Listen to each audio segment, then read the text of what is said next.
you all had a great week and enjoyed the last Decoding Dog Body Language bonus video.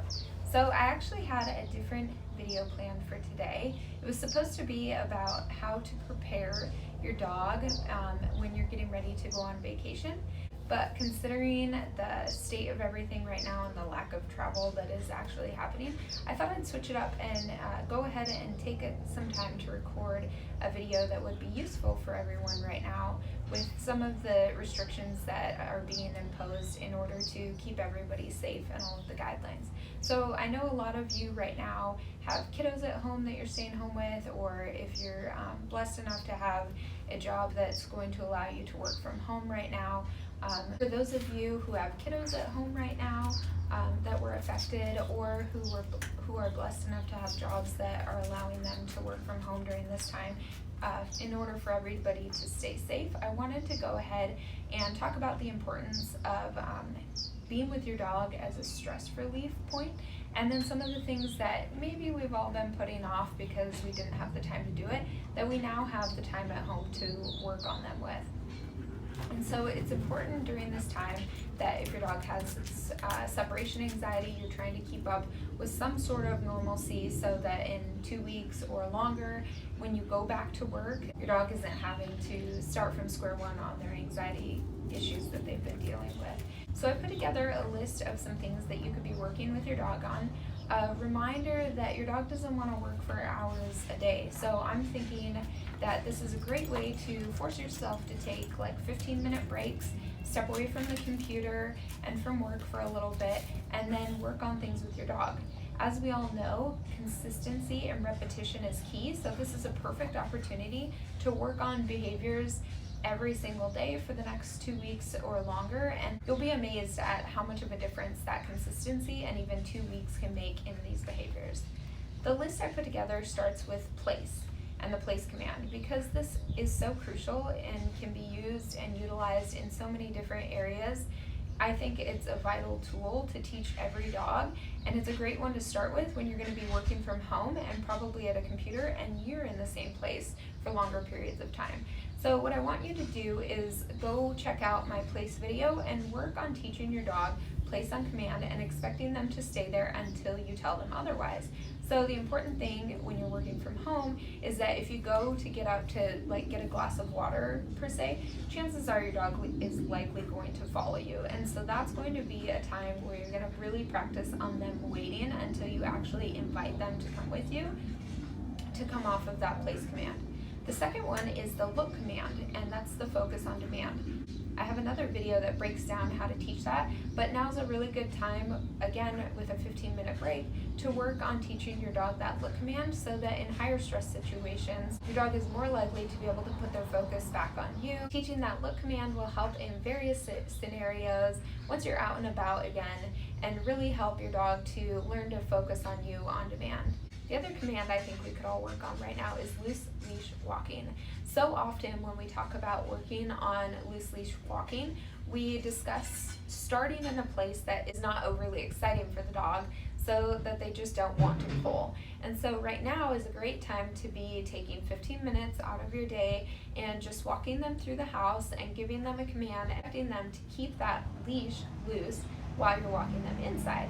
Then you can go into a backyard if you have it, and over the next 2 weeks, by the time you're able to go outside again and in public, you'll be amazed at how much building that foundation right now will have helped you in the long run. Another good boredom buster for you and your dog right now is just brushing up on your routine basic commands.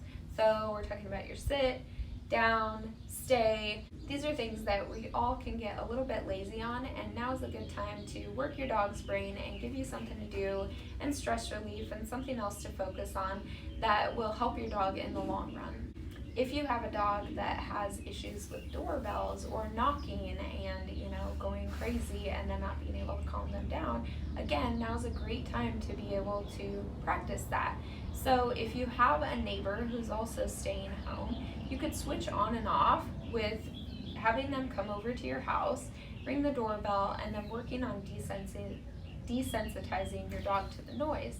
While we're practicing social distancing, obviously it's important that you mainly just talk to your neighbor through the door or on the phone, but then you can go ahead and reciprocate and go do the same thing for your neighbor.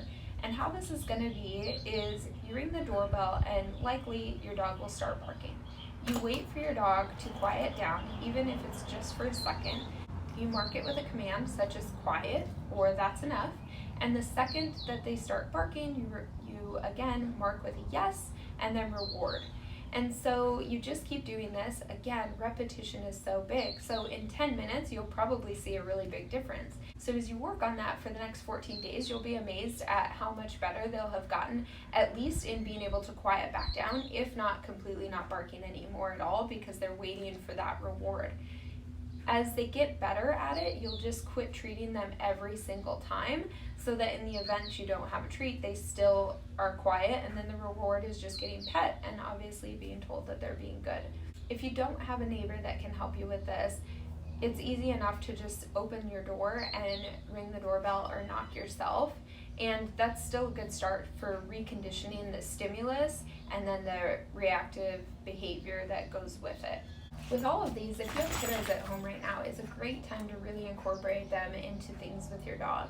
Always under supervision, but specifically the leash walking. One, your dog will really enjoy that, and then kids usually love to feel like they get to walk their dog. It just kind of helps to develop that respect with your child and your dog, and it's fun for both of them. You can also have your child work on just some of those basic commands and things like that, or going back to the doorbell instance, have your kid be the one to ring the doorbell. Just make sure if you've had like delivery people or anything like that by your house lately that you've disinfected the door, the doorbell, and all of those things, and we're just still using good hygiene practices even when we're doing things at home to again stop that spread. If you're like us, we live in beautiful Arizona and it's been absolutely amazing weather since we got back from our vacation. And where we're at, specifically in Arizona, is very unpopulated and has a lot of hiking trails, and so now is a great time. Make sure you're taking your lunch break and getting your dog outside if you can, and just again kind of taking advantage of the fact that we're being forced to really slow down and think about how we do things with our kids and with our pets and just our lives in general. And so just keeping aware of that social distancing. Obviously the whole point is to not spread anything, but again, we're going to head out later this afternoon and I can almost guarantee we won't see a single person on a trail near our house. During this time where things are just really crazy, I don't want to add to the chaos or any of the stress that's surrounded by it. I actually want to be here to remind you that your dog is a great stress reliever. Don't forget that your animals, whether you have a cat, dog, horses, are some of the best stress reducers that we can use. But that being said, they also pick up on the stress and the panic and chaos. And so just be really mindful that when you're petting your dog, it's, while they'll be able to absorb some of your anxiety, really let your mind go and not worry about things that just aren't in our control, and just do the things that you love and spend time with all of the people that you love right now. At the end of the day, we all only have one life to live, and I think that this is going to give us all the opportunity to remember to just slow down a little bit and really enjoy the things and the people in our lives that really matter to us. Until next time, enjoy your pup and have a great week.